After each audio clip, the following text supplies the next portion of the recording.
Hello everyone, welcome to Inspiration for Life. I'm Michelle Francesca. In this video, I want to talk about what I believe is a very important topic for our time, and that is active and open listening. Listening, as you probably know, is considered to be one of the most important elements of communication, of healthy communication. In the book of James in the New Testament, we're encouraged to be slow to speak, slow to become angry, but quick to listen. And the deeper meaning of the word listen here is to listen with an intention to understand something that we may not have understood, or something that we may not have heard before, and to then have questions prompted that might be helpful for us to ask so that we can be guided beyond our current limited comprehension. This is true listening. It's listening actively. It's listening openly. It's not just waiting to retort back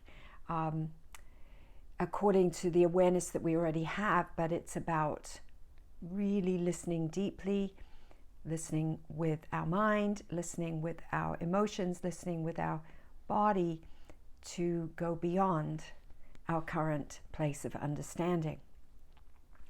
And it requires us to hold space for spirit, to write a new awareness on our heart. This kind of listening is not just about hearing words, it's about learning something. It's about having a new awareness written on our hearts by Spirit. So imagine the difference that would be made in our relationships, in our world, if we listened with an intention to receive divine illumination. This kind of listening is really a vital tool for healing, but it won't just happen by itself. It's something that we have to choose to cultivate. And this might mean putting on the brakes in our busy lives at moments in the day or in conversations to sufficiently make space for this kind of quality communication, this kind of listening, not just to others, but perhaps most especially, first and foremost, to ourselves. When we allow new awareness to be written on our hearts,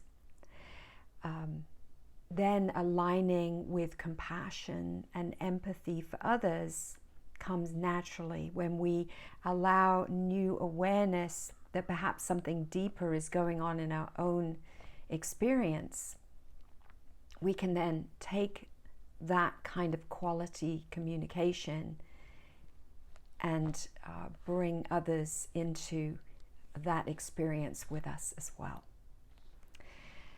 Listening with empathy and compassion to ourselves and to others offers us glimpses of what's going on behind the scenes in someone's life, if we're open to seeing it, right? We have to want to see beyond the surface level in ourselves and in others as well. We've got to have that desire to do that. In the book of James, also, verse 13 of chapter 2, we also find the important words, mercy or compassion triumphs over judgment. This is great news, for if these are indeed words that are inspired by God, then we can rest assured that the one who inspired them also lives by them and upholds them, and that compassion triumphs over judgment then is good news for all of us. We can be confident that God views his beloved children through a lens of compassion and not judgment. Judgment actually is really speaking about a sort of a sentencing, about a conclusion of a matter. And when we talk about a judgment day, we're referring often to day meaning Hemera, from sunrise to sunset. And of course, each day brings its consequences. It brings its whatever we've sown, we're going to reap consequences. I think this is less talking about a terrifying doomsday as it is the reality that we're responsible for our conduct and our lives, and we're going to reap back what we've sown. If we want to change what we're reaping, we can change what we're sowing, and each day gives us some feedback as to what it is that we're sowing and therefore reaping. But judgment really is about sentencing something. It's about sort of locking it up. It's about saying, okay, this is this. And so judgment, by its very nature, is preventing us from expanding beyond our current understanding of something or someone, which is why it's very important for us not to judge ourselves, judge others, because this shuts us down from further growth and expansion.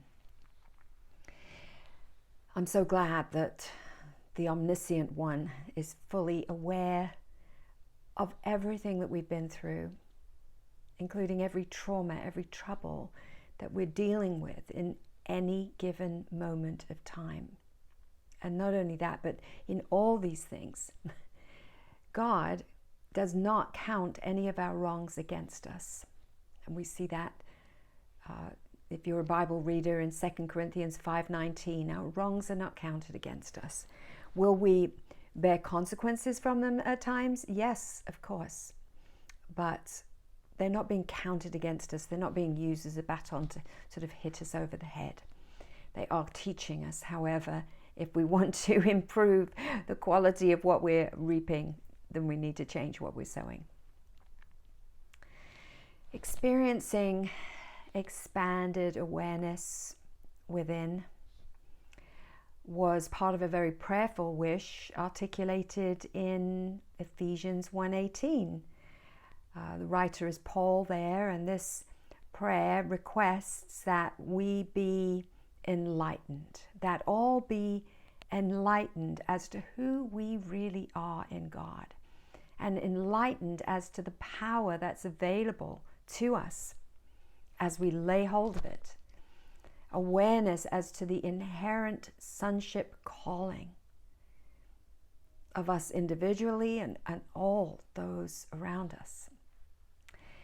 Awareness that comes through self-reflective, intentional listening, which allows for that enlightenment, helps us to make conscious, wise choices rather than acting out of subconscious knee-jerk reactions or our limited physical senses. So imagine then when you're having a conversation with someone and you are listening intently, you're listening openly, you're listening actively for this expanded understanding of what someone's experiencing.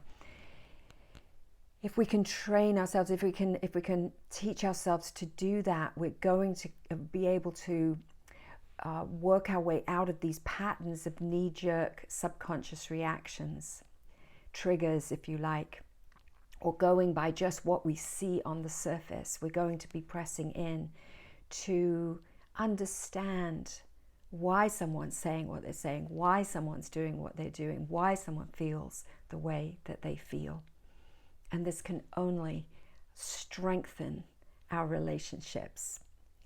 And again, for ourselves and with others as well. A tuning in to the spiritual senses, to receive that omniscient, all-knowing broadcast of divine intelligence.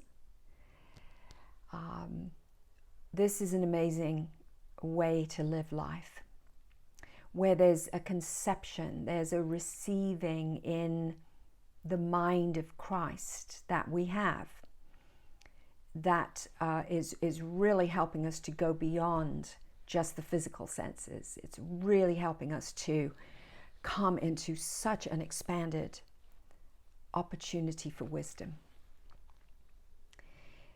Nurturing a lifestyle of this open listening, this active listening, this awareness includes becoming aware of our core beliefs, our patterns, our toxic reactions, so that we can observe them, learn from them, heal from them and transform them, and then reprogram those toxic beliefs where needed. This is true on the ground enlightenment in action, not just talking about some pie in the sky spirituality, but really embodying this awareness, embodying this enlightenment, really beginning to fine-tune our experience of ourselves and our experience and relationship with others. Awareness and compassion toward ourselves and others is essential for experiencing this kind of health and wholeness. And we can't give what we don't have. So the first stop to helping heal our relationships, and I've said it throughout this video, is to listen to our own hearts, to really learn to listen openly and actively and frequently to our own heart, checking in with our body intelligence, listening with that intention to understand what may have previously been hidden from us. This is the art of listening. This is true listening. It's listening with an intention to understand, to have an awareness of something that was maybe previously hidden from us. Still present to us, but blocked out by busyness, blocked out by plate spinning, blocked out by this is the way I've always done it, blocked out by patterns, blocked out by just ways of thinking that are common to us. And in a previous video, actually one of the prophetic intuitive insight videos for the beginning of October, I talked about how we're going to be moving towards not just thinking different thoughts, the idea of thinking differently, not just thinking different thoughts, but actually changing the way we do our thinking. And I believe this is part of that. It's changing the way we do our thinking, our listening to ourselves. And when we can do that, when we can really listen, be still, and listen with an intention to understand something that may have previously been just tucked below the surface, suppressed, in our field of awareness, but we're not getting in touch with it because we're just not being still long enough to let that higher intelligence kind of come through. When we do that, we develop self-trust. We begin to really understand that we are carrying this amazing wisdom and we can trust ourselves. We do know what the answer is in a certain situation. We just have to be willing to seek for it. And when we know ourselves and our own needs, when we develop the self-trust, we can become confident in our ability to voice those needs. Clarity of heart leads to clarity of voice. And when we have clarity in our own voice and we are strong in ourselves, we are more likely to listen to others. We're less apt to step in to defend ourselves, right, and operate in some kind of deception or manipulation or codependency and control, grasping on the outside, on the external of things to handle something. When we really know ourselves and have that self-trust and that confidence developed, we can let go. We can let go of trying to manipulate and control because we have that certainty. I know who I am. I know what my heart's telling me. And as the quote goes, the more confident we become about our own decisions, the less we need outside validation for them. We'll also be able to discern when we're being gaslit or suppressed or suppressing ourselves. We'll begin to gauge, we'll begin to tell the signs, we'll be able to listen with that body intelligence and realize, whoa, something's off. Let me listen a little closer and find out what's going on. I think ultimately through this open, active listening, we're going to be able to love ourselves and love others where they really are at, and offer genuine compassion toward people rather than judgment as we knee-jerk reaction attempt to save ourselves. You know, you've heard it said that life is 10% what happens and 90% how we actually respond to it. And when we align with that internal confidence, that family, that spiritual, not family of origin, earthly family of origin, but spiritual family of origin identity, that the foundation of all of our interactions with ourselves and with others is that we're loved, we're chosen, we're essentially good, we're accepted. We're born in the likeness of an image of God. We are not faulty.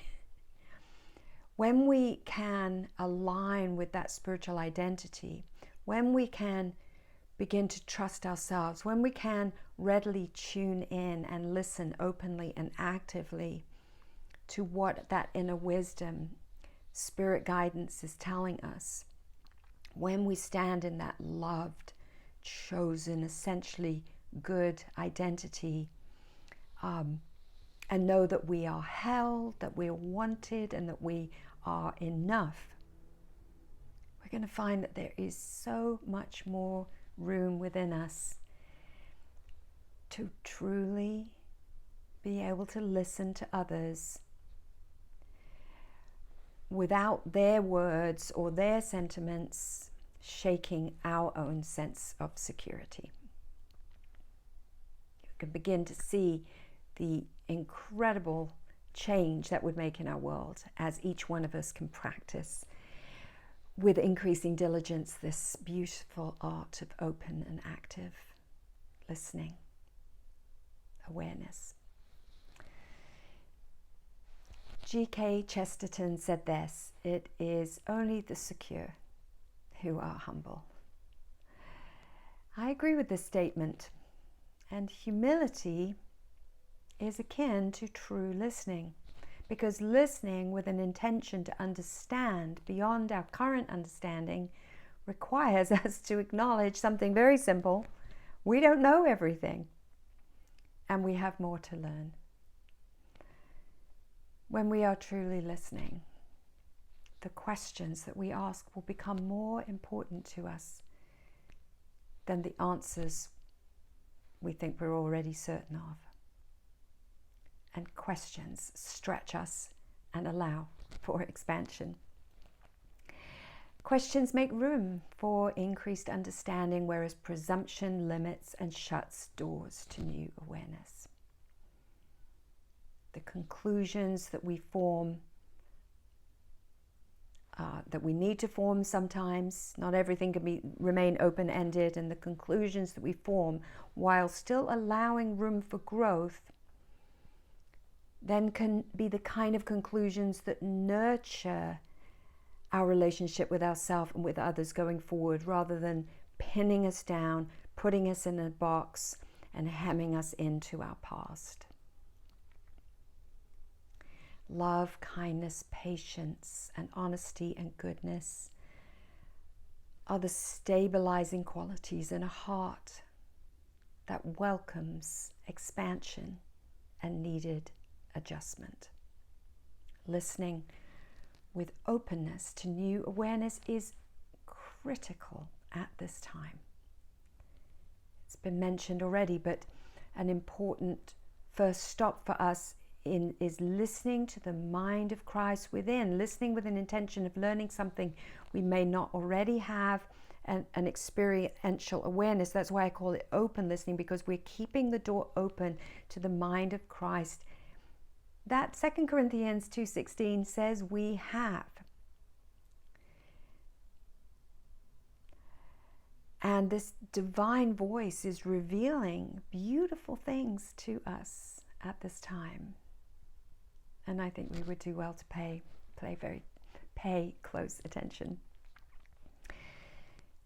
Many people are being reintroduced to aspects of their being that have long been shelved and stuffed down or put on the back burner. Many people are getting in touch with their true soul's calling, their inherent identity, design, and purpose.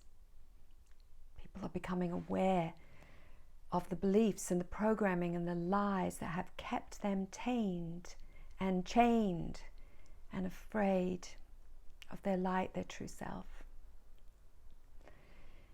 And one of the inspirations for this video is a song called Listen from Dreamgirls, sung by Beyonce. And this powerful song depicts the moment in Dina's life, that's who Beyonce plays in the movie, where after years of tolerating manipulation and coercion and misuse, she finds her own voice and her own inner truth. Here's some of the lyrics. Listen to the sound from deep within.